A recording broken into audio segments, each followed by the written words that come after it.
All right, welcome back to this Star Trek rewatch where you go and watch the episode of Star Trek, then you come here and we talk about it. So we're up to episode number 7 in broadcast order. This is What Are Little Girls Made Of? So we'll get right into the plot synopsis from Alan Asherman's Compendium. Great book. And we'll talk about it afterwards. So here we go. This is originally broadcast in October of 1966, mid-October. I think it was October 20th.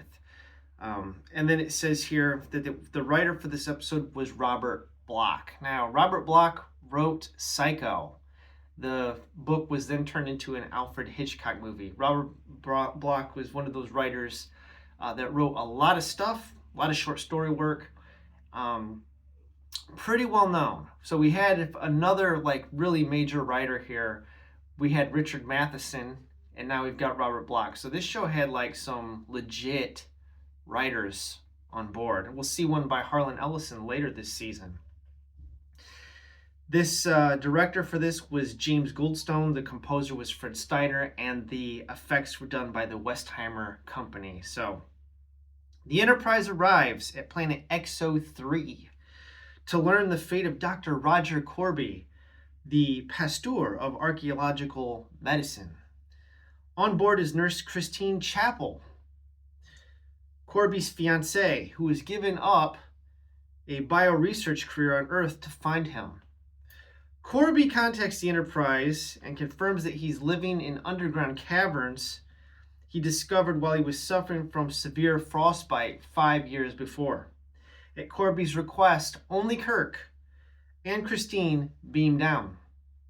The doctor shows them ancient machines that were left behind by the long dead exobites, exoites, okay, and tended by Rook, a giant android. Now Rook is played by Ted Cassidy. You would know him as Lurch from the Addams Family, but he appeared in a lot of stuff.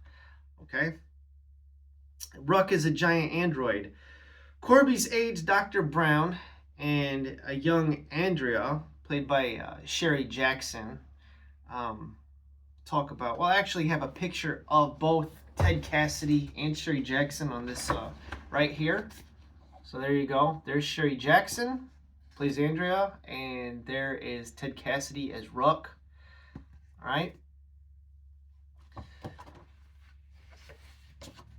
So Andrea and Dr. Brown are both revealed to be androids.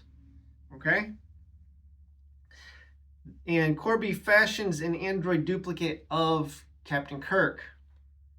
His intention is to take the Enterprise and seed the universe with androids. When Korby vaporizes Rook, Kirk argues that the androids are neither peaceful nor human.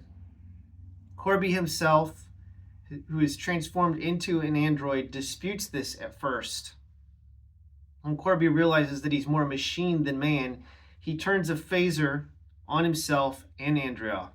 Spock arrives with a landing party moments later, and Nurse Chapel announces that she's staying with the Enterprise crew. All right. That's a really simple synopsis. There's a lot more that goes on. Kind of excited about this one because, for one, we have a couple of deaths in this, and we've been tracking the number of crew deaths, and they both happen to be red shirts.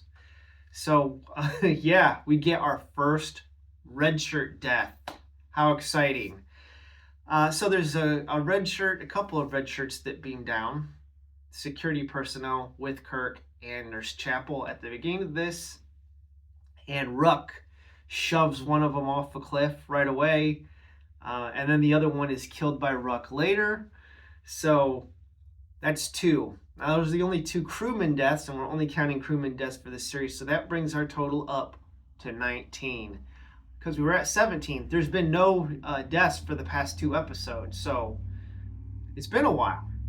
And we get 2 of them here. The other thing is that the Kirk duplicate in this episode, Dr. Roger Korby copies Kirk.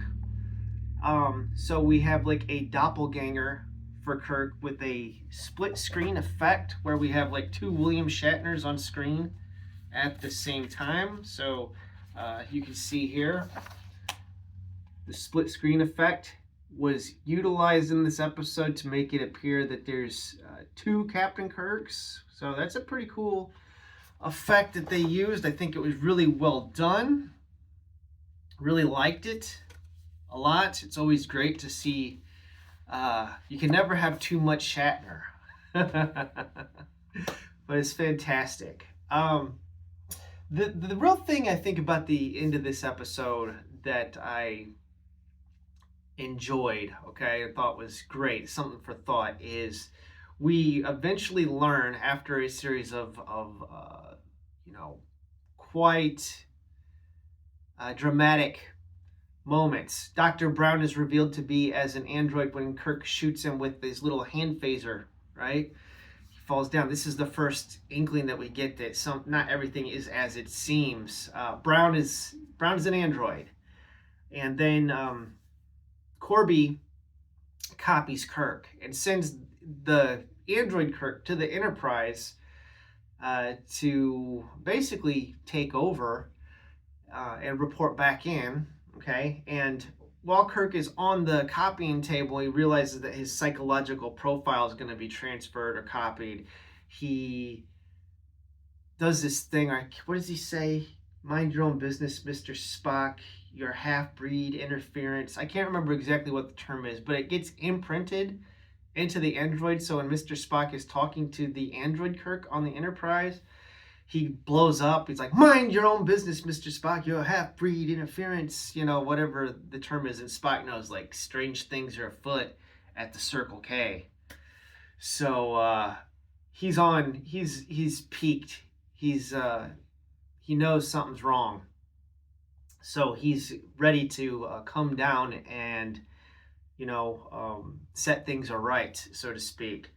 But, we have this thing where Kirk is... The real Captain Kirk now is trying to awake Andrea, the android, Sherry Jackson's emotions. He kisses her. Korby demonstrates that she's just a machine. I mean, Christine, Nurse Chapel is really upset. Like, what is Roger doing on this planet with this vixen here? It's like she's got the, like, I hate you. And, Korby's like, don't worry, Christine. She only does what she's told. She's just a robot. She's just a machine. I could never love her. And she's not convinced. She's like, yeah, well, that's a pretty sexy robot that he's got there.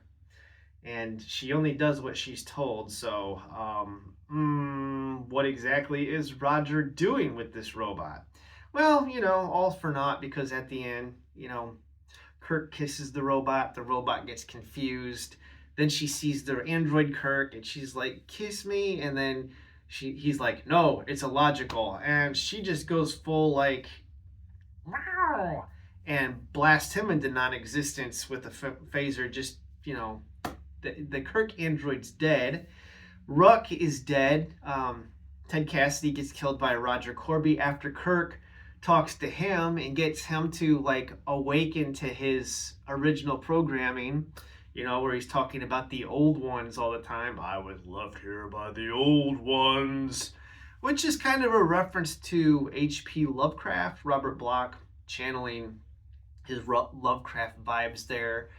And Kirk tells him, what about the old ones? These humans are illogical. And he's like, yes, that's it. That was the equation. Waken to his program. So he goes to destroy Korby. Korby then shoots him.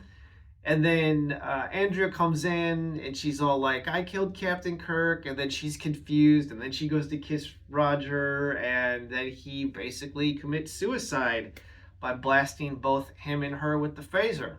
This is after Kirk, we find out that because Korby's hand gets damaged, you can see his android hand, finds out that he transferred he made a copy of himself.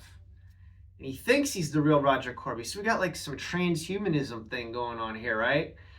And let's talk about this for a minute, because I think it's the most interesting part of the show, is that this android realizes that it's not really Korby.